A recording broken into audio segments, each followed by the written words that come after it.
아, 안녕하세요. 방금 소개받은 금융연구원의 서병호라고 합니다.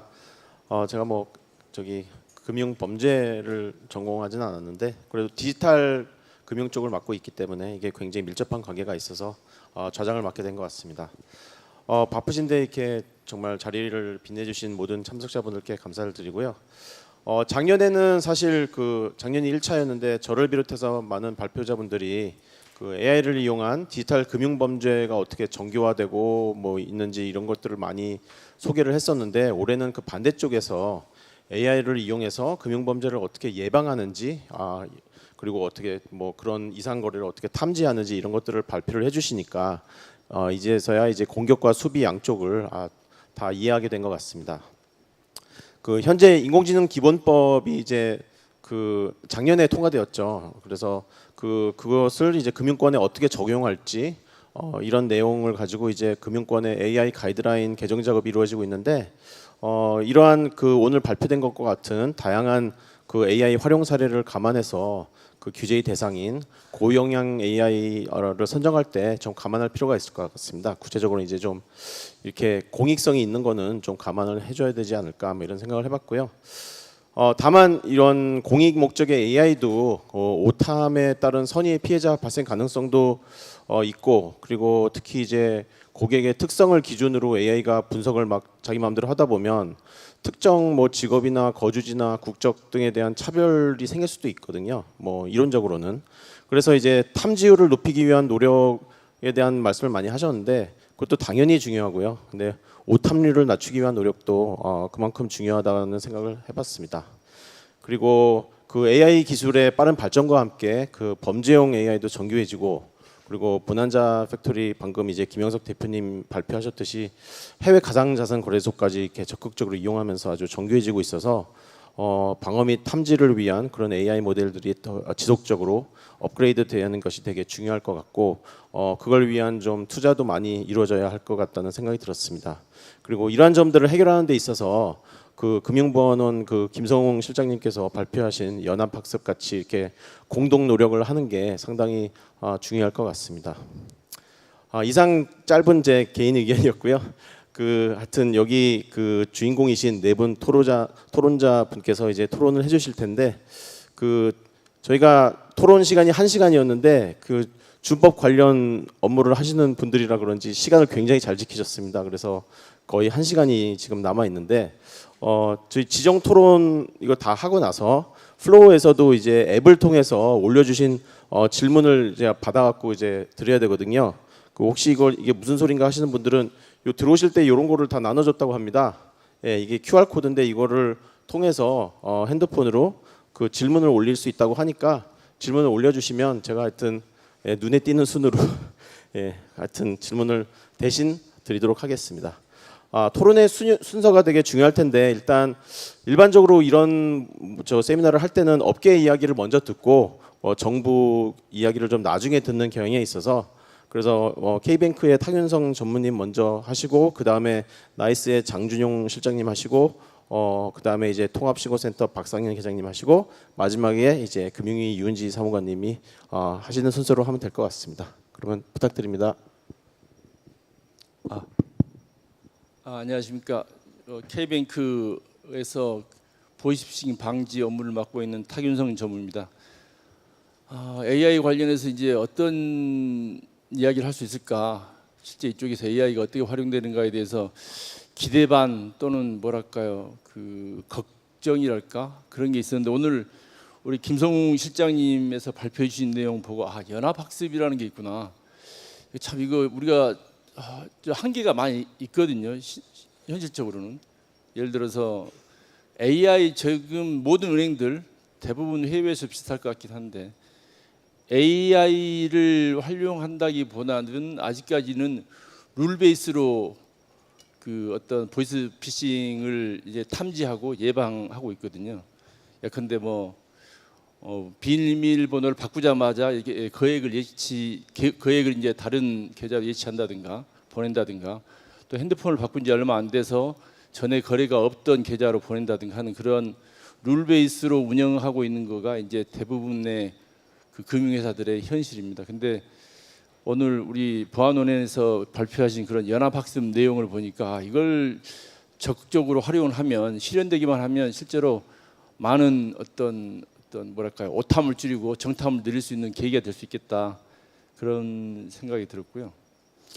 그리고 우리 bonanza 팩토리는 제가 이제 여기 K뱅크 오기 전에는 그 우리금융지주에서 자금 세탁 방지 업무를 했었습니다. 근데 그때도 이제 우리 김영석 대표님하고 어떻게 하면 가상자산을 통한 자금 세탁을 줄여볼까 그 노력에 대해서 그런 노력을 같이 기울인 적이 있었는데 오늘 또 좋은 발표를 해주셔가지고 그래서 여기서도 이제 은행 지금은 대부분 다 이제 은행 계좌를 통해서 은행 계좌 중심으로 이제 은행이 워낙에 기본이니까 계좌를 통해서 이렇게 사기범들이 사기를 친 돈을 빼내는 세탁하고 출금하는 걸 이제 은행 계좌를 사용하는데 앞으로는 정말 가상자산을 많이 활용하겠구나라는 생각이 들어서 이 부분에 대한 어떤 집중적인 연구 그리고 정부의 지원이 필요하지 않겠나 예, 그런 생각이 들었습니다. 그리고 약간 제안이랄까 그런 생각이 드는 게 지금 예를 들어서 어떤 사기를 당한 피해자가 특정 K뱅크에다가 이제 제가 피해를 당했어요라고 신고를 하면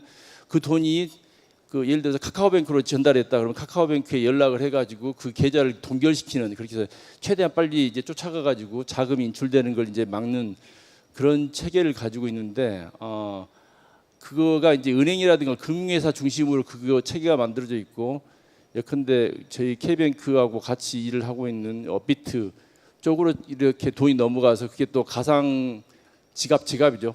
지갑으로 넘어가는 경우까지는 아직까지는 제가 알기로는 그 제도가 확장되지 않아서 그런 쪽으로 이렇게 돈이 넘어가는 과정이 지금 현금에서 현금인데 가상자산 쪽으로 활용되는 케이스가 많이 늘어날 수밖에 없을 거고 그러면 그쪽으로도 좀 이렇게 지금 현재 이 정기탕진 금융 피해 환급법의 내용의 그 부분을 좀 확장시킬 필요도 있겠다라는 생각이 들었습니다.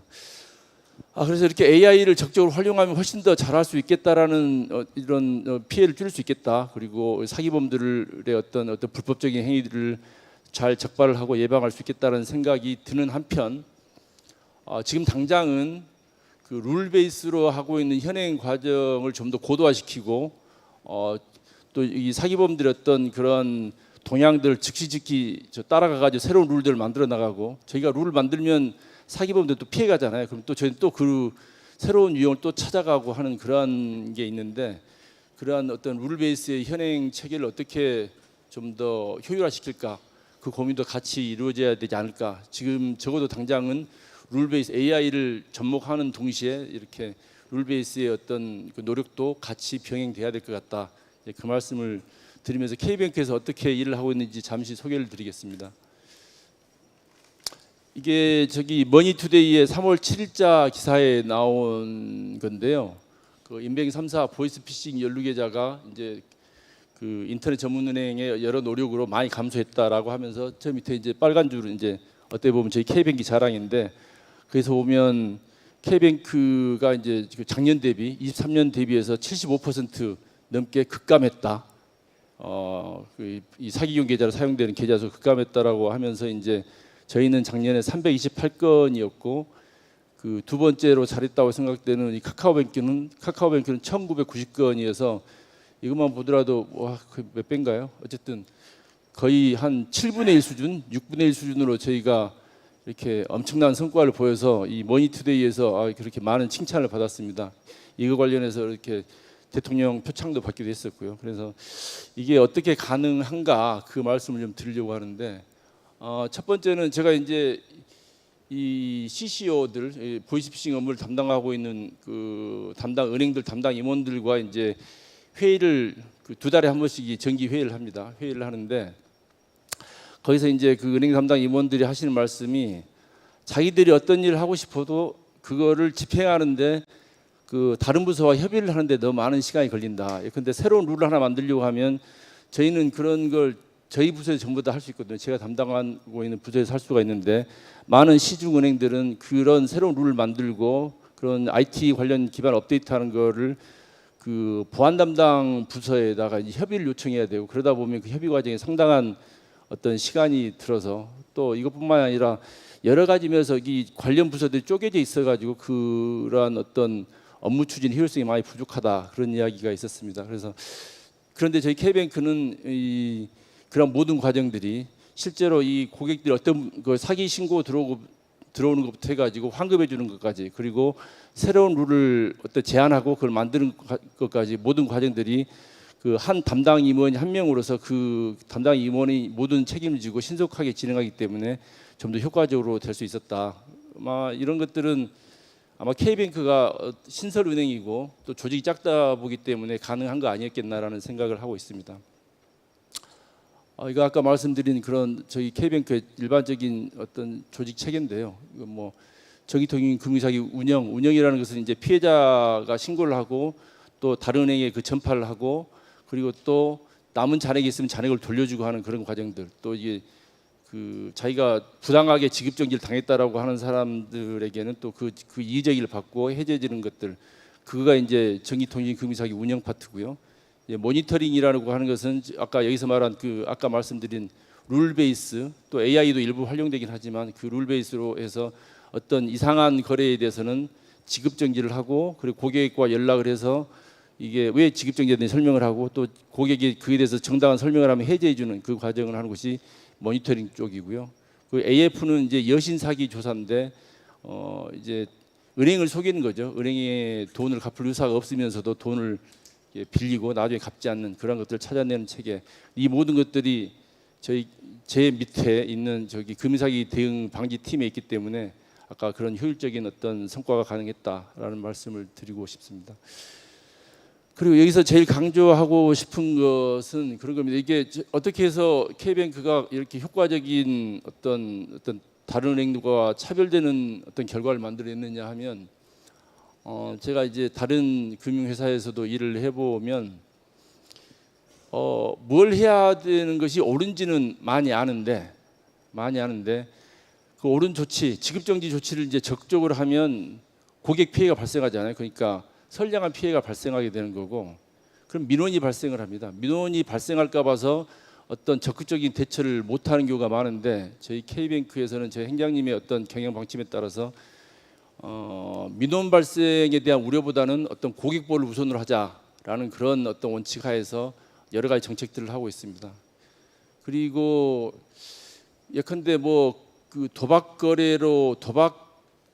업자들이 사용하는 그런 계좌들이 있을 수 있는데, 그런 거에 대해서는 은행에서는 여러 가지 고민이 있을 수 있거든요. 그런 자금들이 나름의 어떤 뭐랄까요, 은행의 활용성을 높이는 측면에서 유혹을 느낄 수도 있는데, 저희 K뱅크에서는 그런 영업이익보다는 어떤 통장의 불법적인 사용에 대해서는 단호한 입장을 고수하는 그런 사례를 가지고 있습니다. 그런데 가상계좌라는 거 있지 않습니까? 예를 들어서 홈쇼핑 같은 데서는 그 고객들이 보내는 돈을 이제 직금하기 위해서 가상계좌를 활용하는데, 그 가상계좌들이 가상자산하고 다른 겁니다.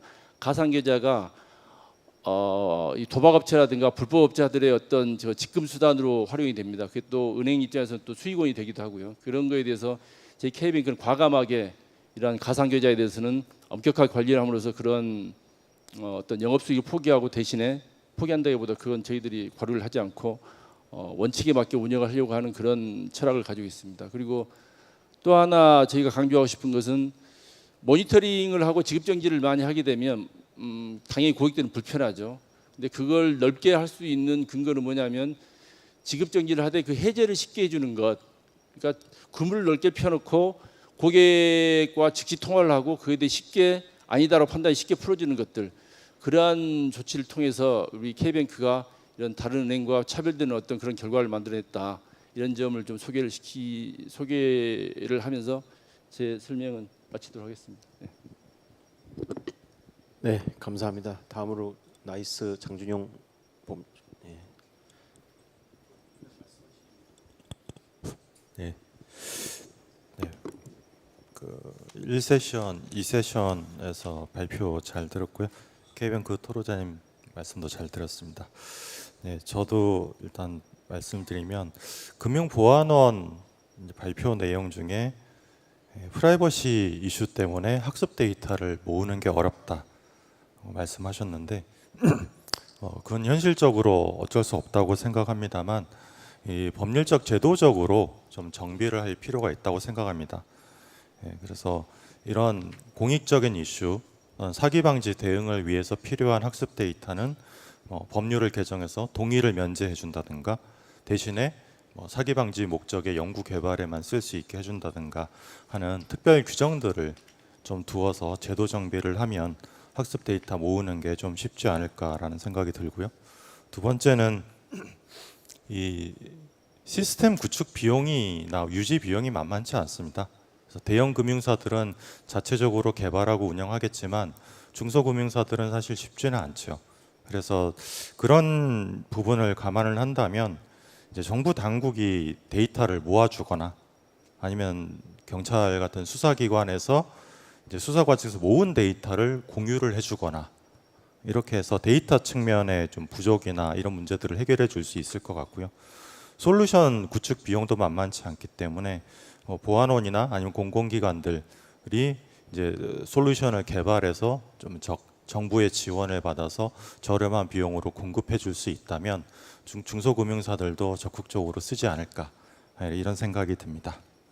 그리고 보이스피싱과 해킹에 대해서 우리 사회는 고령자, 장애인, 사회초년생들이 주된 피해자일 것이라는 전제를 깔고 있습니다. 그러나 제가 봤을 때는 이건 전 연령대의 문제인 거지 특정 연령대나 특정 계층의 문제는 아니라고 생각합니다. 금융이 복잡해지고 어려워지기 때문에 저희 같은 현업에 종사하는 자들도 사실 이해하기가 쉽지 않습니다. 그래서 이거를 고령자만의 문제로 국한해서 대책을 세우는 것보다는 전 연령대가 피해자가 될 수 있다. 이런 생각, 즉 전제를 좀 바꾸어서 접근할 필요도 있다라고 생각이 됩니다. 세 번째, 금융 사기의 특징을 이제 바라보면 이 국제적인 범죄의 특성상 각 나라별로 고유하게 잘 먹히는 범죄 수법들이 있을 겁니다. 두 번째는 나라에 불문하고 공통적으로 쓰이는 사기 수법들이 있을 겁니다. 그래서 이런 사기 수법에 대해서도 이제 국가 간의 공유, 국가기관들이 공유해 주어서 각 나라의 금융권에 제공해 주는 그런 좀 제도적인 정비도 필요하지 않을까라는 생각이 듭니다. 네 번째로는 보안원이 제시한 모델에 대해서인데요. 그 연합학습 모델, 이제 프라이버시 때문에 데이터 모으기가 어려우니까 모델을 공유해 보자. 되게 좋은 제안이고 인상 깊었는데요. 이런 부분도 정부가 나서서 혁신금융으로 지정해 주면 어떨까? 거기에 관련된 여러 가지 법률 이슈들이 있는데 그 하나하나 뚫고 나가면서 그 시스템을 운영하는 것보다는 규제 특례 제도를 이용해서 과감하게 그런 모델들을 사용할 수 있도록 지원해 주면 어떨까라는 생각이 듭니다. 원래 프라이버시 보호 규정이라는 것이 이 개인의 사생활 보호를 위해서 만들어진 건데 이제는 범죄자들이 그것을 악용하는 시대가 됐습니다.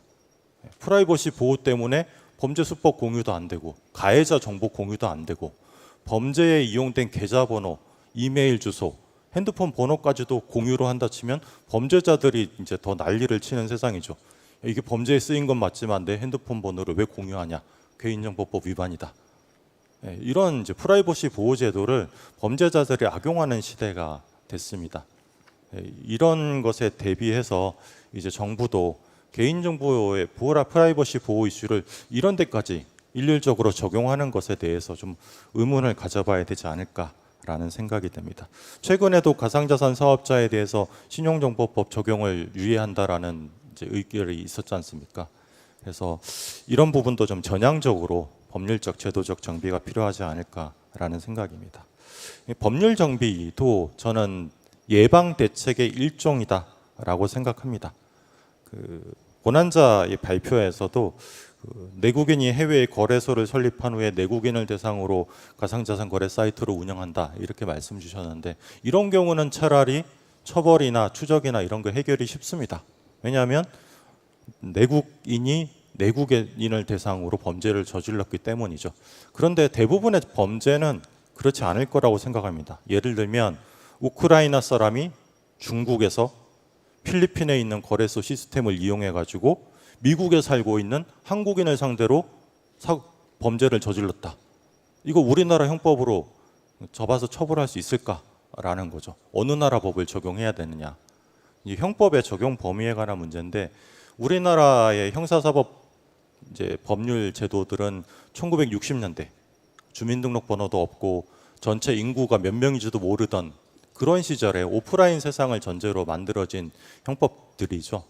이런 국제적인 범죄에서 과연 속지주의, 세계주의 이런 것들을 적용해서 이런 범죄를 저지른 사람들을 국내에 송환한다 해도 우리나라 법원이 법률상 처벌할 수 있을까라는 문제들도 좀 생각을 해봐야 되지 않을까라는 것입니다. 이상 여러 가지 말씀을 드렸는데요. 여기 계신 정부 당국이나 금융 당국께서도 좀 전향적으로 고려해 주셨으면 좋겠습니다. 감사합니다. 좋은 말씀 감사합니다. 다음으로 통합신고대응센터 박상현 회장님 부탁드립니다. 예, 안녕하십니까. 경찰청 전기통신금융사기 통합대응신고센터의 박상현 경정입니다. 지난해 이맘때 제가 1회 세미나에 발표자로 참여해서 저희 센터에 대해서 많은 관심과 지원을 부탁드렸었는데요. 어느덧 1년이 지났습니다. 두 번째 세미나에서도 다시 한번 초청해 주셔서 감사합니다. 앞서 각계 전문가께서 금융 분야의 AI 활용 방안에 대해서 발표해 주셨는데요. 피싱 범죄는 통신 수단을 이용한 기망 단계를 거쳐서 금융기관을 이용한 편취로 이어집니다. 따라서 통신 분야에 대한 노력도 금융 분야 못지않게 중요한데요. 제가 근무하는 센터는 그 이체 출금 같은 이상 거래가 일어나기 전 단계에서의 상담 업무를 주로 담당하고 있습니다. 이에 저는 이쪽 분야에서의 AI 활용 방안과 제도적 보완이 필요한 점을 중심으로 말씀드리겠습니다. 먼저 저희 센터에 대해 간단히 설명드리면 그 통신 사기 신고 창구를 일원화하고 그 국민 불편을 줄이기 위해서 만들어진 범정부 조직입니다. 2023년 10월에 정식 운영을 시작했고요. 현재까지 약 40만 건의 신고 제보를 처리하면서 피해 예방에 기여하고 있습니다. 경찰청 외에도 인터넷진흥원, 키사와 금융감독원에서 파견 나온 직원들이 근무하고 있고요. 5월에 과기부와 금융위에서도 자문관이 파견될 예정입니다. 기존에는 범죄 신고는 112, 계좌 신고는 1332, 전화번호 변작은 118 이렇게 신고 창구가 분산되어 있었기 때문에 국민들이 불편을 많이 겪었었는데 저희 센터가 설치되면서 전화 신고는 112로 통합이 됐고요. 경찰관이 출동하거나 저희 센터로 연결을 바로 해서 원스톱으로 피해 예방을 돕고 있습니다. 온라인 신고는 저희 센터에서 운영하는 통합신고 홈페이지로 통합을 했습니다. 올해 초부터 홈페이지를 시범 운영하고 있는데요.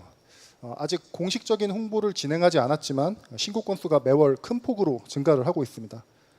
현재는 사전에 입력된 질문에 대해서 답변을 제공하는 룰 베이스 챗봇을 운영하고 있는데 앞으로는 그 미리 제공된 데이터베이스 기반으로 답변을 제공하는 그 RAG 레그 방식을 이용한 대화형 AI 챗봇으로 발전시켜 나갈 계획을 가지고 있습니다. 센터는 범정부 통합 대응 체계를 발전시키기 위해서 통합 분석 대응 시스템 개발을 진행 중입니다. 그 일환으로 지난해 삼성전자 및 통신 3사와 협업을 해서 간편 제보 기능을 개발했는데요. 현재 삼성폰에는 피싱으로 신고 기능이 추가되어 있습니다. 그래서 저장되지 않은 번호로 메시지가 오거나 뭐 전화 통화가 피싱으로 의심된다면 이용자가 피싱으로 신고 이 버튼을 누르면 해당 번호와 문자 내용, 첨부 파일 등이 전송이 되고요. 해당 번호는 휴대전화에서 수신이 차단됩니다. 기존에는 그 키사로 스팸 신고만 가능했었는데 이제는 경찰청으로 피싱 범죄 신고도 간편하게 할 수 있게 됐습니다. 경찰청은 이런 방법으로 피싱 범죄에 이용된 전화번호와 미끼 문자 내용을 실시간으로 분석해서 차단할 계획입니다. 현재 스팸 신고를 접수하는 키사로 연간 한 4억 건의 신고가 들어오고 있는데 저희 간편 제보 시스템이 본격적으로 운영되면 매년 수천만에서 1억 건 정도는 제보가 센터로 접수될 것으로 예상이 되고 있습니다. 이 정도 분량의 제보를 사람이 직접 분석하는 것은 한계가 분명하고요. 무엇보다 분초를 다투는 신속성이 긴급 차단 시스템의 핵심이기 때문에 시스템의 자동화가 매우 중요합니다. 그래서 앞으로 경찰청은 AI를 활용해서 분석 시스템을 더욱 고도화할 계획을 가지고 있습니다. 특히 피싱범들은 사전에 등록된 그 차단 키워드를 피하기 위해서 문자 내용의 갖가지 변칙적인 표기를 활용하고 있는데요.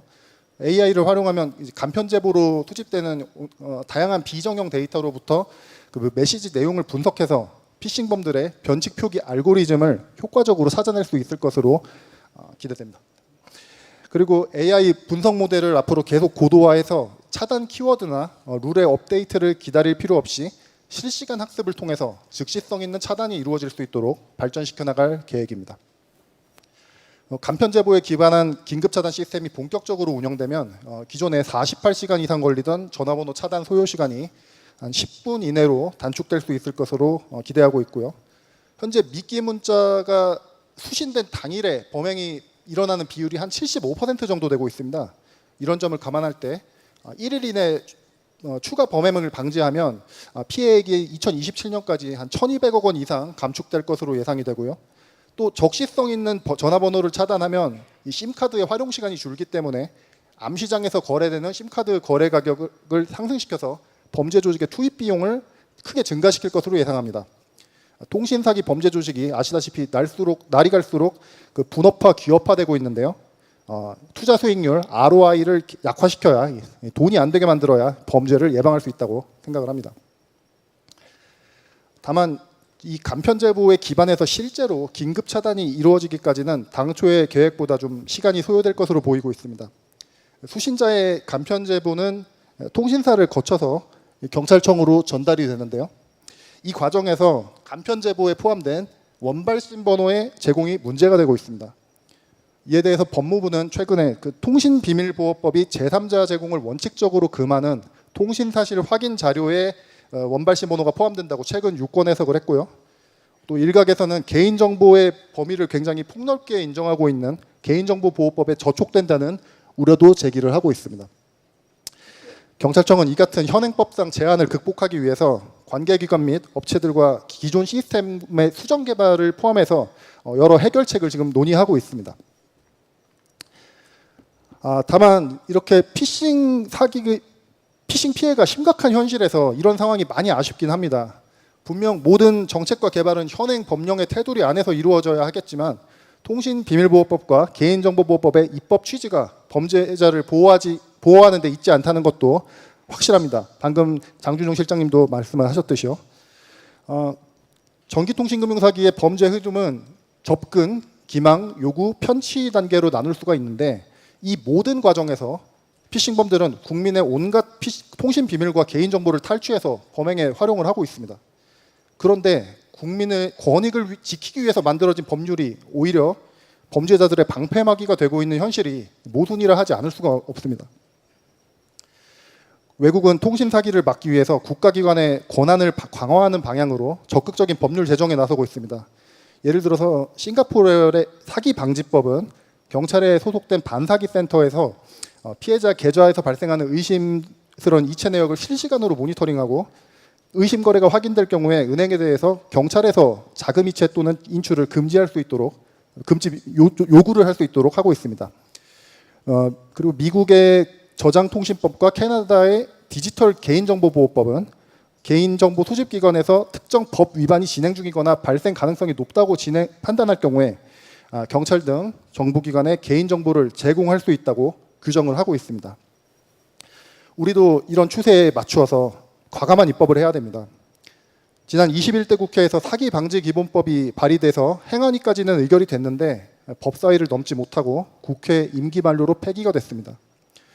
정부는 지난해부터 국무조정실 주관 TF에서 다중 피해 사기 방지법안에 대해서 관계부처 간 협의를 진행하고 있지만 기관 간 좀 이견이 있어서 아직 법 통과는 좀 요원한 상황입니다. 그동안 제도의 허점을 이용해서 피싱 범죄 조직은 활개를 치고 피해액은 늘어나고 있습니다. 경찰이 직접 계좌 정지를 명령할 수 있는 싱가포르처럼 강력한 권한을 부여하지는 않더라도 최소한 통신 사기에 이용된 번호와 계좌에 대해서는 관계기관 간에 신속하게 정보를 공유하고 선제적으로 차단할 수 있는 근거가 마련돼야 합니다. 이 밖에도 경찰청은 AI를 통신 사기 예방 수사에 활용하기 위해 다양한 노력을 하고 있습니다. 경찰은 전국에서 발생한 통신 사기 범죄에 대한 피해 신고서와 진술 조서를 분석하고 있고요. 이를 통해서 범행 시나리오, 범행 수단, 편취 수법 등 추출 가능한 정보를 데이터베이스화해서 개인정보나 민감정보를 제외하고 통신 3사에 제공하고 있습니다. 통신 3사는 경찰로부터 제공받은 범행 시나리오를 자사의 AI 모델에 학습시켜서 통화 중에 그 피싱 범죄 대화를 탐지하고 경고 차단하는 기술을 개발했습니다. 또 과기부 주관 R&D 과제를 통해서는 보이스피싱 수사 지원 시스템을 개발해서 수사에 활용하기 시작했고요. 올해부터 신종 보이스피싱 조기 탐지 기술도 개발할 예정입니다. 현재 경찰은 통신수단에 대한 사전 차단에 집중하고 있지만 앞으로 금융기관과의 연계 협력도 보다 강화할 필요가 있습니다. 예컨대 그 피해자의 계좌 지급 정지가 필요한 경우에 현재 센터는 금융기관과 한라인 전화를 연결해서 피해자가 직접 그 정지를 하는데 도움을 주는 정도에 그치고 있는데요. 피해자가 경찰에 신고 전화를 거는 시점은 이미 피해자 금액이 피해자의 계좌로 넘어간 이후일 가능성이 높습니다. 그 기망 이후 편취 단계에서라도 피해를 막으려면 경찰 및 통신사와 금융권 간에 신속하게 정보를 공유하고 차단할 필요가 있습니다. 특히 그 FDS의 활용이 매우 중요한데요. 그 앞서 금융보안원 김성웅 실장님도 발표하셨듯이 많은 금융기관들도 지금 FDS를 통해서 많이 노력을 하고 있지만 급변하는 범죄 양상을 다 막아내는 데는 한계가 없지 않습니다. 최근 많은 범죄 조직들이 예를 들어서 자금 세탁과 정상거래 위장에 유리한 법인 계좌로 이체를 유도하고 있는데 그 많은 사건에서 FDS는 이상 금융 거래를 탐지하지 못했고요. 그래서 하루에 5억 원씩 8일간 한 38억 원 피해를 입었는데도 탐지가 안 돼서 고액 피해가 발생한 사례도 있었습니다. 따라서 FDS를 강화하기 위한 노력이 계속 요구되는데 여기에 경찰이 보유한 정보를 활용하면 많은 도움이 될 수 있을 것입니다. 올해부터 경찰은 피해금이 계좌 이체된 전국의 피싱 범죄 사건을 종합해서 일괄 영장을 집행하고 있는데요. 이를 통해서 집적된 데이터를 토대로 자금 세탁 조직에 대해서는 집중 수사하고 거래 패턴도 분석을 해서 금융권에 공유할 계획입니다. 또한 경찰이 수사 과정에서 확보한 악성액 감염자 정보도 금융회사와 공유할 수 있도록 근거를 마련하고 있습니다. 이런 정보를 빠르고 정확하게 분석하는 데 AI 활용이 필수적입니다. AI로 분석한 정보를 FDS에서 잘 활용한다면 피해 예방에 큰 도움이 될 것입니다. 싱가포르 같은 경우 현재도 로봇 프로세스 자동화, 그 RPA 기술을 통해서 의심스러운 이체 내역을 실시간으로 확인하면 그 6대 은행에서 파견자가 나와서 계좌 인출을 바로 중지를 시키고 있습니다. 우리도 실시간으로 신고 제보 정보를 분석하고 금융권과 공유할 수 있는 시스템을 빨리 갖춰야 됩니다. 다만 앞서 말씀드렸듯이 우리는 현행법상 제약이 훨씬 많고 좀 경찰이 적극적으로 자료를 제공하는 것도 마찬가지인 문제점이 있습니다. 조금만 더 해도 되겠습니까? 지금까지 AI를 활용해서 통신 사기를 예방하기 위한 경찰청의 노력과 향후 발전 방향을 소개드렸는데요. AI는 범죄자들의 도구로 진화하는 속도가 훨씬 빠른 것으로 보입니다. 언론 보도를 통해 널리 알려진 것처럼 딥페이크, 딥보이스 기술을 통해서 더욱 정교한 속임수가 가능해졌고요. 최신 그 다형성 악성 소프트웨어를 통해서 스스로 변형하면서 전통적인 탐지 방법을 회피하도록 설계되고 있습니다. 또 사용자 개입 없이 스스로 작동하는 자율 AI의 에이전트는 대규모 데이터 분석을 통해서 범죄에 취약한 대상을 선별하기 위해 사용될 수도 있습니다. 이처럼 범죄자들은 AI 기술을 무차별적으로 활용하는 반면에 정부기관은 법령의 제약 때문에 효과적으로 대응하지 못하는 실정입니다. 법령 제도 개선은 기술 발전에 뒤처지기 마련이기 때문입니다. 앞서 본 것처럼 긴급 차단 시스템을 개발해 놓고도 지금 간편 제보 정보를 제대로 활용하지 못하는 현실이 그 대표적인 사례라 할 수 있는데요. 악화가 양화를 구축한다는 경제학적 표현이 있듯이 지금 마찬가지로 AI 기술도 범죄 예방에는 제대로 활용되지 못하면서 범죄 실행 도구로만 널리 악용될 수 있는 그런 상황이 아닌가 싶습니다. 결국 범죄자들에 맞서기 위해서 기술적인 진보와 함께 법제도 정비가 반드시 필요하고요. 관계부처 이견으로 다중피해 사기법 방지법 제정이 빠른 시일 내에 어렵다면 통신사기 피해 환급법 등 기존의 관계 법률을 개정하는 것도 대안이 될 수 있다고 생각을 합니다. 아울러 그동안 행정작용에 대한 통제를 강화하는 방향에 주안점을 두었던 전반적인 입법 방향에 대해서도 폭넓은 사회적 논의가 이루어졌으면 합니다. 행정 권력의 오남용에 대한 우려 때문에 정부가 범죄에 맞설 수단까지 힘을 잃어서는 안 된다고 생각합니다. 경제적 살인인 사기 범죄로부터 국민을 지켜야 한다는데 여기 계신 모든 분들의 뜻이 다르지 않을 것이라고 생각을 합니다. 사기 범죄 예방에 앞으로도 많은 관심과 노력을 부탁드리면서 이상 토론을 마치겠습니다. 경청해 주셔서 감사합니다. 네, 아주 열정적인 토론 감사드립니다. 저 평소에 이상한 문자 오면은 이제 신고 버튼을 누르면서 이게 누르는 게 의미가 있나 생각하고 있었는데 그 번호를 수사하는 분이 옆에 계시다니까 아주 든든합니다. 동신사기 관련법 꼭 통과되기를 기원하겠습니다. 마지막으로 그 금융위원회 유은지 사무관님 부탁드립니다. 예, 안녕하십니까. 금융위원회 금융안전과 유은지 사무관입니다. 제가 이제 보이스피싱을 담당한다기보다는 이제 계속 얘기가 나왔던 이제 통신사기 피해 환급법을 이제 담당을 하고 있고, 계장님이 말씀해 주셨듯이 뭐 이렇게 관계부처 뭐 회의도 많이 갔었고 그랬는데, 아무튼 저는 조금 그 자유롭게 그냥 좀 제가 그동안 업무했었던 거, 그다음에 이제 저희가 생각해 볼 만한 점들에 대해서 조금 그냥 좀 편하게 자유롭게 좀 말씀을 드리고 싶은데요. 그러니까 사실 오늘 이 토론에 와서 이제 제가 조금 놀랐던 거는, 저는 이제 보이스피싱 쪽을 하니까 FDS 쪽이랑 연결이 돼서 이제 당연히 그쪽을 이제 생각을 하고 왔는데, 이제 뭐 아까 뭐 KB나 이쪽에서 그 내부 통제 상시 감시 쪽에도 이제 사용을 하고 계시다고 하니까 요런 이상 거래 패턴이 의외로 좀 그 더 활용도가 높을 수 있겠다라는 생각을 했습니다. 근데 제가 뭐 그 저희 금융위에서 뭐 AI 그 좀 정책도 많이 내고 그렇긴 했는데, 제가 뭐 좀 말씀드리긴 그렇긴 하지만 뭐 저는 이제 AI가 가장 실질적으로 도움이 될 수 있는 거, 가장 실효성 있게 작용할 수 있는 거는 FDS나 아니면 보이스피싱 탐지 쪽이라고 생각을 하기 때문에 이 부분에 대해서 조금 더 관심을 사실은 저희가 좀 기울이고 있고요. 그다음에 그 아까 또 계장님 말씀하셨지만 이게 앞단이 통신 정보입니다. 앞단이 그 문이 통신이고, 뒤에서 이제 마지막으로 잠글 수 있는 게 이제 금융회사이기 때문에 사실은 저희 쪽에서는 통신 정보나 아니면 좀 수사 정보를 좀 활용할 수 있었으면 좋겠다라고도 저희도 이제 내부적으로 계속 그 생각하고 있는 부분이고요. 그래서 아까 이제 또 우리 장준용 실장님이 이제 계속 법 제도적인 어떤 정비가 필요하다라고 이제 말씀을 하셨고, 저희도 이제 그 필요성에는 좀 많이 공감을 하고 있습니다. 그래서 뭐 말씀하셨듯이 뭐 하나의 트랜잭션으로는 안 되고, 이게 어느 정도 시계열이 좀 쌓여야 되고, 그다음에 이제 금융 외의 정보들이 좀 같이 붙어줘야지 이게 좀 공유할 때 의미가 있어서 저희도 이제 데이터 공유 방식에 대해서 고민을 하고 있는데, 그래서 오늘 좀 보안원 얘기가 계속 나옵니다만, 이제 보안원에서 연합학습 하시는 거가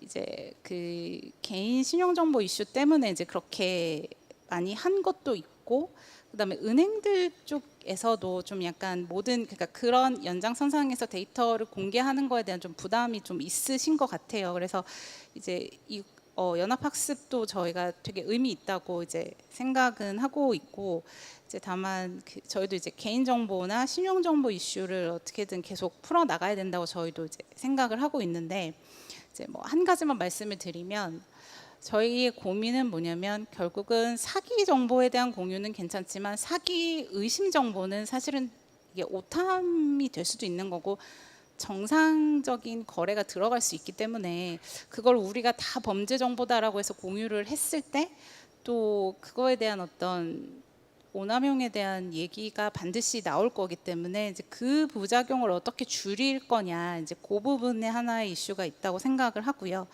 그다음에 사실은 제가 여러 군데에서 들어봤는데 그나마 금융 쪽은 데이터가 정형화가 돼가지고 뭐 결합을 하든지 좀 하기는 편하다라고 했는데, 오늘 또 들어보니까 보안원에서 얘기하시는 대로 이 금융회사 업권별로 데이터가 다 달라서 이걸 뭐 정렬하기가 어렵습니다라는 얘기도 많이 하셔서, 그 부분은 또 그 부분도 좀 약간 생각을 좀 해봐야 되겠다라는 게 이제 그런 생각이 들었고, 사실 저희가 작년에 그 비대면 책임 분담 기준 실행하면서 FDS 공통 룰을 이제 만들긴 했거든요. 그래서 근데 이것도 결국은 FDS 공통 룰 가지고 되겠냐? 그러니까 공통 룰을 많이 쓰면 좋긴 하겠지만 결국 이것도 그 FDS가 획일적으로 되거나 그 공통 룰만 가지고 이제 된다라고 생각을 했을 때 결국은 그걸 또 우회하는 수단이 또 발생을 할 수 있거든요. 그래서 저희가 생각을 했을 때 기본적으로 이제 금융회사 쪽에서 좀 약간 업권이나 어떤 그 거래 패턴에 맞는 좀 특성화된 어떤 FDS 자체의 개발도 필요하고, 근데 다만 거기를 위해서 저희가 이제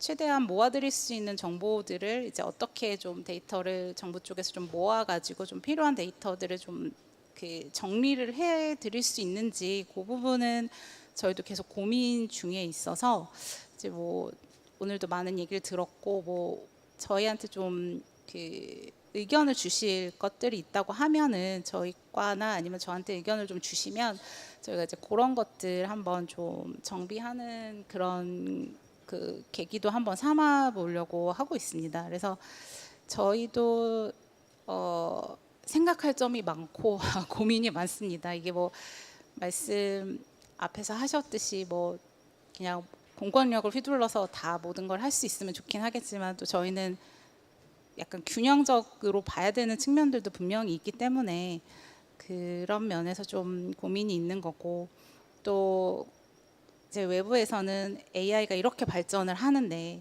이 AI를 가지고 금융 쪽은 도대체 뭘 하고 있냐, 뭐 어떻게 그 탐지를 하고 있냐, 아니면 반대로 AI를 활용한 범죄에 대해서 뭐 금융 쪽이나 국가 쪽에서는 어떻게 대응할 거냐, 이게 이제 계속 화두가 돼서 저희도 이제 요것들을 좀 고민을 하고 있는데, 그래도 가장 기본적인 거는 결국은 데이터의 공유하고 데이터의 정비가 먼저 돼야지 그 다음에 AI든 룰을 논의할 수 있는 게 아닌가 싶어서 그쪽 부분을 저희가 좀 보고 있습니다. 그래서 또 앞에서 또 장준현 실장님이 또 엄청난 제안들을 많이 해주셔서 제가 좀 적기는 했는데, 그러니까 뭐 그런 것도 다 결국은 그런 어떤 AI 활용 토대를 위한 어떤 DB나 아니면 빅데이터적인 그런 부분에 대해서 먼저 이게 돼야지 앞에 선결 과제로 돼야지 뒤가 갈 수 있으니까 그 앞부분을 좀 정비를 좀 정부 쪽에서 좀 신경을 써줬으면 좋겠다, 그런 걸로 저는 알아들었고 저희도 그 부분에 대해서 많이 생각을 하고 있습니다. 그래서 뭐 사실 오늘 오신 분들이 대부분 금융회사 분들이셔서 아마 잘 알고 계실 거고, 솔직히 그 민원에 많이 시달린다고 저희한테도 말씀을 많이 하셔서 그 저희가 그 어려움을 다 잘 알고 있고, 하지만 이제 결국은 또 그 좀 주의해야 되는 부분도 있고 또 나아가야 될 부분도 있고, 그 부분을 이제 어떻게 조화를 좀 시킬 거냐가 이제 정부 쪽의 숙제가 아닌가 생각이 좀 들었습니다. 그래서 오늘 좀 많은 얘기를 들어서 저도 공부가 많이 됐고, 저도 이제 돌아가서 저희가 이제 뭐 정책 만드는데 조금 오늘 들은 얘기들 그리고 앞으로 좀 해주실 얘기들을 듣고서 최대한 좀 반영할 수 있도록 이제 노력을 좀 해보겠습니다. 네, 이상입니다. 네, 감사합니다. 이상으로 그 저희 지정 토론은 끝났고요. 그 여기 질문이 뭐 생각보다는 많이 안 올라왔는데 4건이 올라왔는데, 그 중에 그 사실 3건이 그 발표하셨던 분들에게 가는 질문이었는데, 그 뭐 발표 끝났다고 이제 귀가하실까봐 걱정했는데 다 자리를 지켜주셔갖고 답변을 할 수 있을 것 같습니다. 감사합니다. 우선 그 KB 김희선 팀장님 뭐한테 질문이 2개가 올라왔습니다. 그래서 하나는 그 하여튼 그 좀 의심 거래하는 직원을 그러니까 그걸 담당한 직원을 찾는 그 이상 추출 직원 탐지 과정에서 개인정보보호법 등 법률 이슈가 발생할 수 있는데 그거를 KB에서는 어떻게 해결하고 계신가라는 게 첫 번째 질문이었고요. 그리고 2번째 질문은 그 보이스 피싱 등에 이용되는 통장 명의자는 주로 저신용자나 사회초년생이 많은데, 이러한 고객의 특성 같은 것들이 그 AI 모델에 잘 반영이 되어 있는가, 그래서 실제로 그런 사람들은 더 좀만 이상해도 바로 이상 거래로 접수가 되느냐라는 게 이제 2번째 질문이었습니다. 그러니까 그 고객의 특성이죠. 그러니까 저신용자, 뭐 사회초년생 이런 특성들이 어떤 그 탐지를 하는 과정에서 그 다른 사람은 이만큼 이상하면은 탐지할 거를 요만큼만 이상해도 탐지를 하느냐라는 게 두 번째 질문이었습니다. 두 번째 질문부터 제가 답변을 드리면 지금 이제 피처 관련된 부분에 좀 질문이신 것 같아요. AI 모델 안에서 저희가 이제 넣는 피처들 자체들이 지금 말씀하셨던 것처럼 사실 그런 효과들이 있기 때문에 만들어진 것이거든요.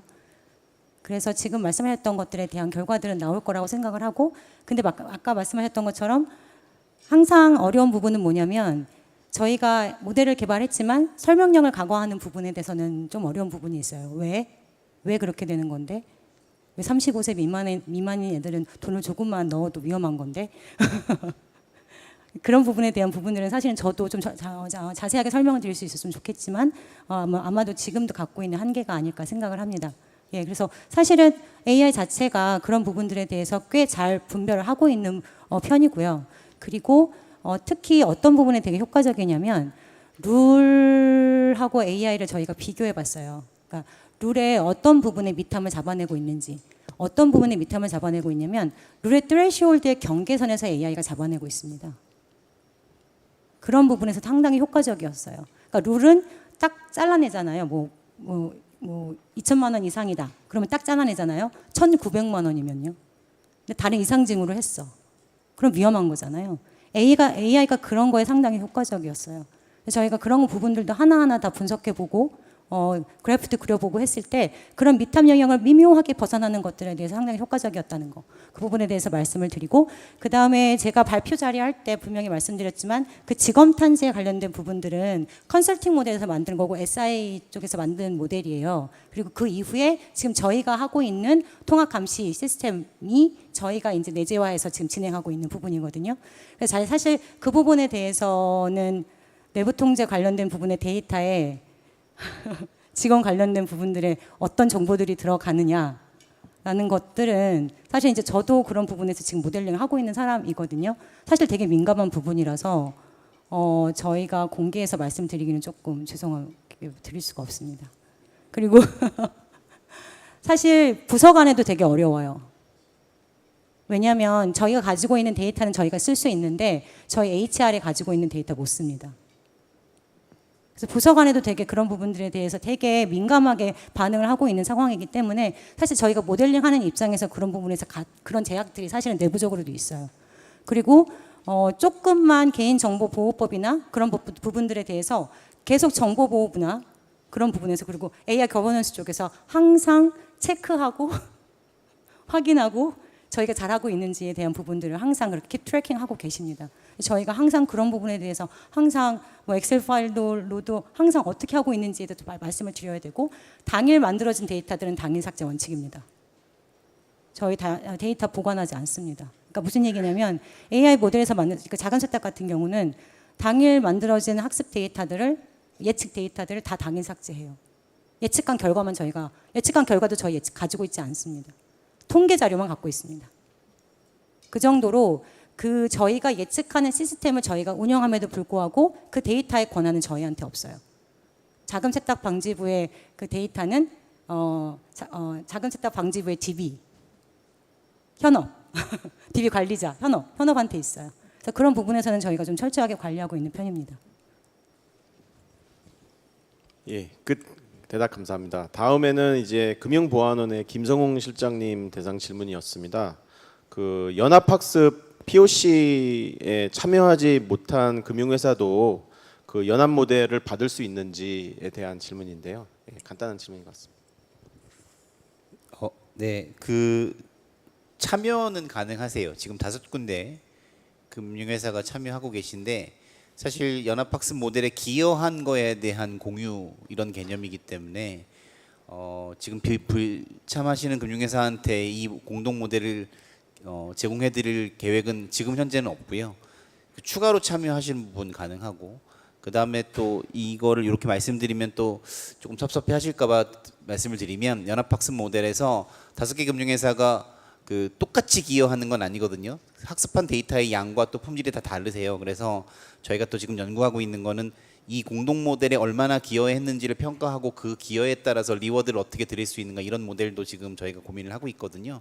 그런 거를 고려한다 그러면 미참여 금융회사한테 공동 모델을 제공해 드리는 것은 지금 고려하고 있지는 않다 이렇게 말씀드리고 추가 참여는 가능하다 이렇게 정리해 드리겠습니다. 그리고 지금 막 올라왔는데 방금 답변을 하셨으니까 그냥 그 김에 실장님 김성훈 실장님한테 하나 더 왔네요. 머신러닝이 룰 베이스와 비교했을 때 가장 눈에 띄는 장점이라 할 수 있는 것은 reinforcement learning, 즉 강화학습이라고 생각하는데 공동 모델이 배포된 이후에 강화학습은 어떻게 진행될 것인지, 주관기관을 통해 진행되는지 아니면 배포 이후에는 참여기관들 별도로 진행되는지 궁금합니다.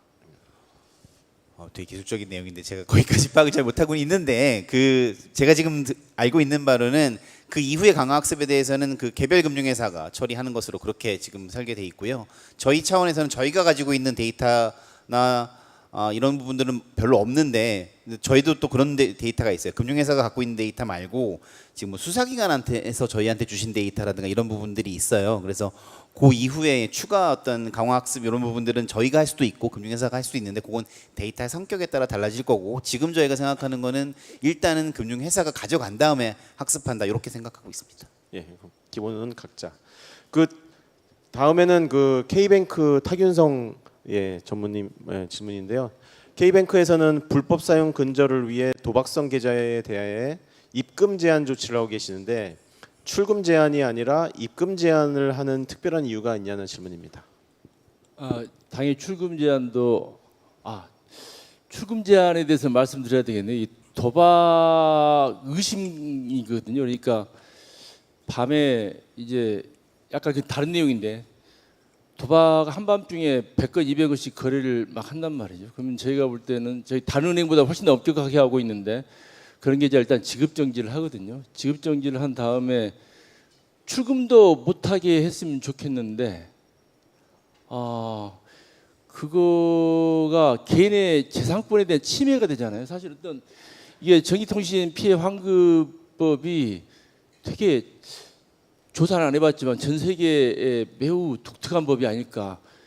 피해자가 제가 유사무관님한테 돈이 들어갔다 하면서 이 계좌 막아주세요 하면 밑도 끝도 없이 이 계좌를 막아버리고 유사무관님의 K뱅크 계좌뿐만이 아니라 카카오뱅크, KB, 신한은행 모든 인터넷 온라인으로 하는 거 오프라인은 상관이 없는데 다 막아버린단 말이죠. 이게 엄청난 거거든요. 도박 계좌라고 의심이 되긴 되는데 그 도박 사업자로 의심하는 그 계좌주는 억울하다고 그럴 거잖아요.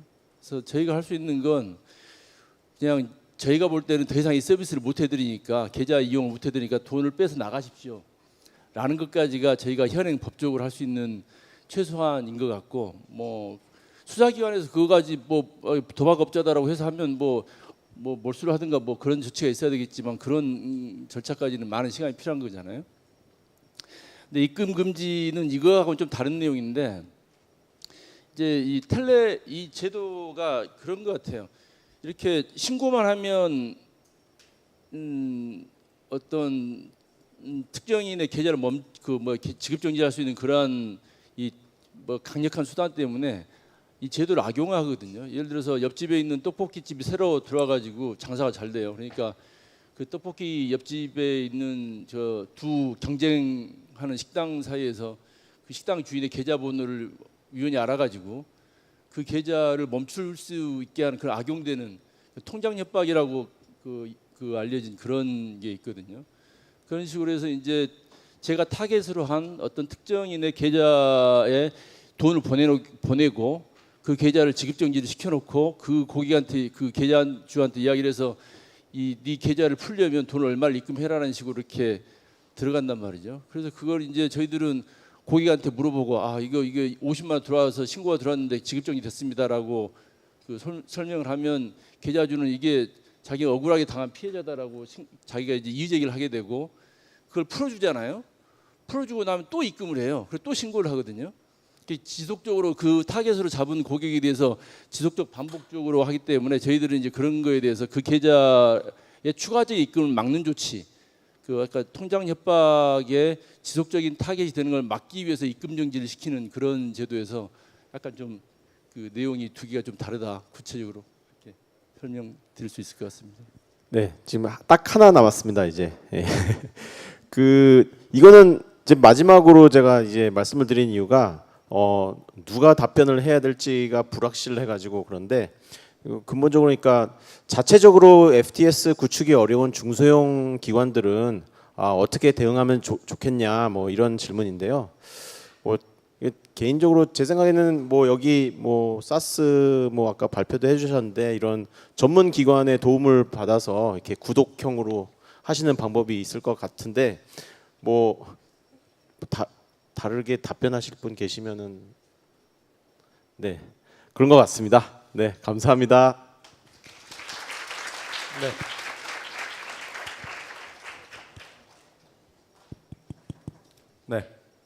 제 목소리 잘 들리시죠? 네. 그 종합 토론에서 굉장히 인사이트 있는 의견들이 많이 나와서 생각보다 굉장히 의미 있는 시간이었다라는 말씀을 드릴 수 있습니다.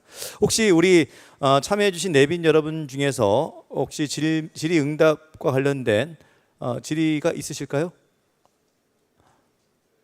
네. 마이크 좀 전달 주시기 바랍니다. 예, 경찰청의 경제범죄수사지휘계장입니다. 유지훈이라고 하는데요.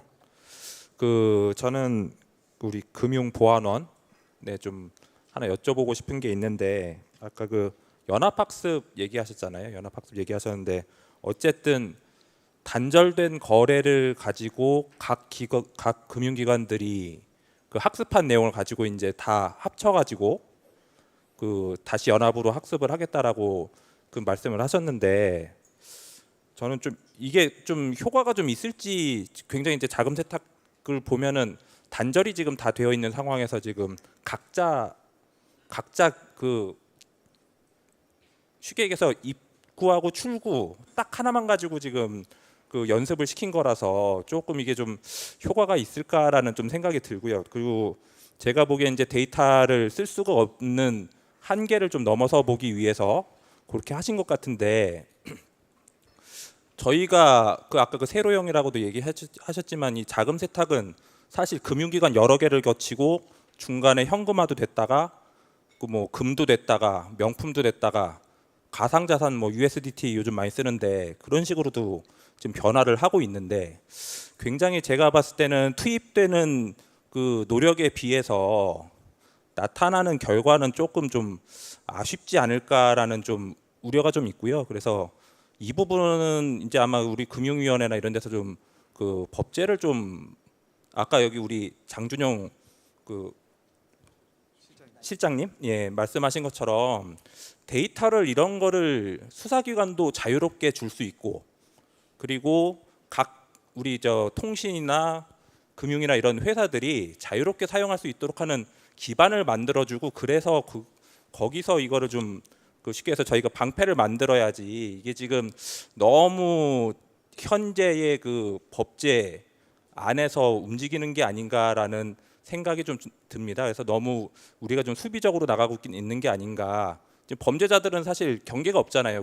넘나들고 이렇게도 하고 저렇게도 하고 모든 걸 다 사용하고 있는데 우리끼리만 벽을 세워놓고 좀 너무 답답하게 일을 하고 있다라는 생각이 하나 들고요.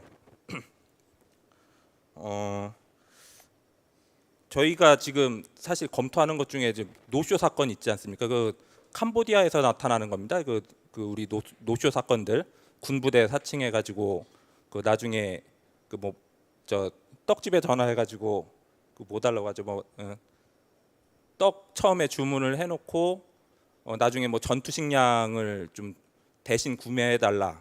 전형적인 캄보디아발 사기인데 시나리오 때문에 이게 뭐 통신 사기 피해 환급법이 된다 안 된다 이런 식의 지금 사실 저급한 수준의 대응을 하고 있어요. 그래서 이 법률을 개정을 하든가 새로 제정을 해주든가 좀 더 공격적인 좀 더 신속한 대응이 필요하다라고 좀 판단이 됩니다.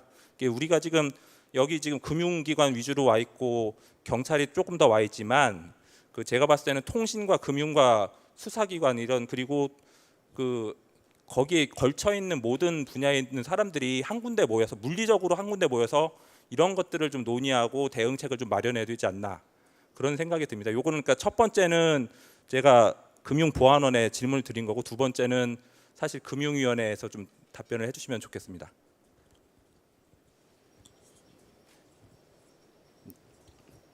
네, 저한테 말씀하신 거 제가 간단히 말씀드리면 효과는 분명히 있습니다. 왜냐면 아까 제가 말씀드린 것처럼 어떤 금융회사가 가질 수 있는 데이터가 모든 금융거래를 다 포섭하지 못합니다. 예를 들면 농협 같은 금융회사의 거래 패턴 내용하고 인터넷 뱅크의 거래 내용하고 좀 달라요. 그래서 각자가 겪고 있는 사고의 유형이 다르기 때문에 그것들을 데이터를 각자 학습 모델을 학습하면 이 모든 거래들에 대한 학습이 가능해집니다. 그래서 저희가 이제 그래서 개념 검증을 해보고 그다음에 서울대 선생님하고 연구도 해보고 지금 그다음에 이게 업무에 투입하자는 게 아니고 POC를 하자는 거는 이제 실제 데이터를 뭐 익명하는 처리는 해야 되겠지만 하자는 거는 정말 효과가 있는지를 돌다리 두드려보고 건너가는 건데 지금까지 과정에서는 분명히 효과는 있었고 말씀하신 대로 어떤 영역들을 넘어서 이제 다른 영역으로 가서 통신이나 수사 당국에서 주는 데이터가 들어왔을 때 제가 아까 마지막에 말씀드린 것처럼 세로형으로 정말 어려운 과제가 되겠지만 그렇게 되면 효과는 분명히 2배, 3배 될 겁니다. 근데 지금 현재에 가지고 있는 이 울타리 안에서도 효과는 충분히 있을 거라고 생각을 하고요. 그걸 위해서 노력을 하고 있습니다. 나머지 부분은 제가 말씀드릴 부분은 아닌 것 같습니다.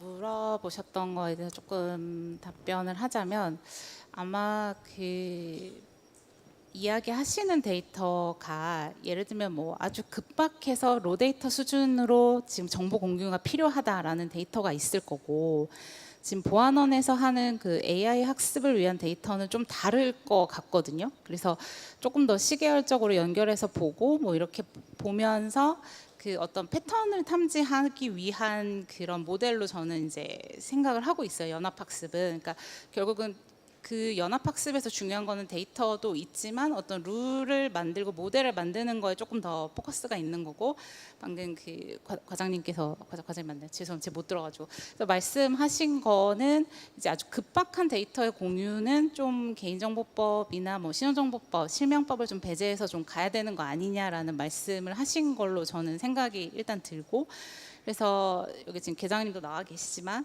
결국은 다중사기방지법으로 특별법 제정을 갈 거냐 아니면 이제 통신사기 피해 환급법의 정의를 넓힐 거냐 이제 그거에 대한 제도의 정비가 필요하다는 거는 이제 저희도 이제 인식을 하고 있고 계속 논의를 하고 있어요. 그래서 이제 그 부분은 빨리 좀 정리를 저희가 부처에서 좀 할 필요가 있다고 생각을 하고 있고 이제 다만 물리적으로 다 같이 모이는 거는 아니지만 저희가 이제 국조실에서 TF를 해서 부처들 경찰청에서도 오시고 검찰에서도 오시고 모이는 그런 협의체가 있고 그거 외에도 실무 협의체로 저희가 통신 쪽하고도 많이 하고는 있어요. 근데 이제 말씀하신 대로 일단 먼저 큰 틀에서 정비가 되고 이제 그거를 이제 어떻게 이제 데이터나 이런 룰 같은 걸 활용해서 잡을 수 있냐 이제 그 부분이 돼야 되는데 앞에 그 전제를 저희가 좀 빨리 해결을 하기는 해야 될 것 같습니다. 네.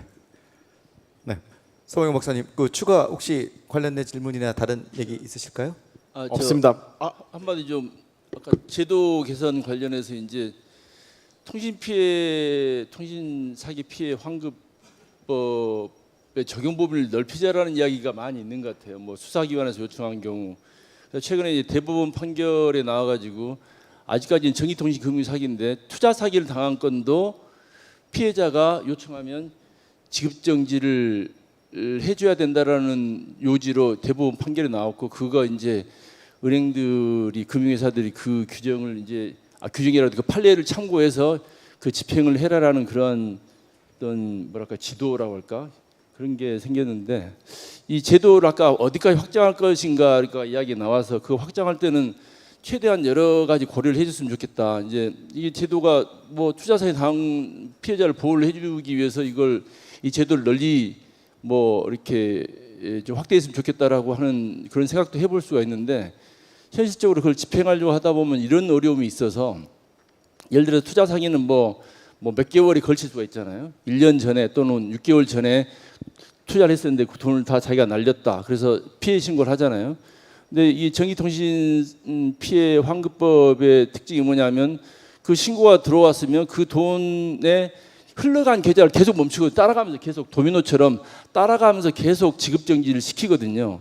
그럼 지금까지는 대부분 지금 당장 있었던 돈, 뭐 최근 뭐 하루 이틀 사이에 했던 돈을 추적하면서 그걸 지급정지 시키니까 그에 대한 뭐랄까요, 어떤 사회적 피해랄까, 그게 크지 제한적인데 투자 사기는 6개월 전에 이렇게 그 지급됐던 돈, 그 돈을 쫓아가다 보면 그게 전 국민한테 확대될 수도 있는 거거든요. 그러니까 이 제도의 어떤 장점도 있지만 그런 어떤 그거의 적용 범위를 확대시킬 때 여러 가지 부작용이 있을 수 있으니 그런 부분들 좀 충분히 고려해서 좀 어떤 적용 범위랄까, 지급정지의 그 적용 범위를 매우 조심스럽게 다룰 필요가 있다. 그리고 아까 말씀드린 대로 매우 독특한 제도인 것 같아요. 사법기구가 해야 될 걸 은행원들한테 맡긴 거거든요.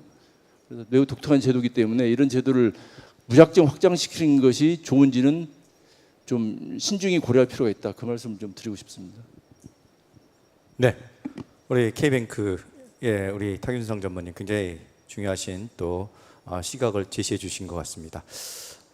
더 이상 특별하게 질의가 없으시면 우리 유튜브의 그 출력 관계로 공식적인 우리 세미나의 행사는 모두 마치도록 하겠습니다. 통신과 금융 그리고 법 집행 기관의 그 모두에 있어서 우리 그 금융 범죄 예방은 모두에게 필요합니다. 여러 전문가님들 그리고 다양한 토론을 통해서 우리가 많은 이슈를 확인할 수 있는 자리였습니다. 공식적인 행사는 이상 마치도록 하겠습니다. 여러분 감사합니다.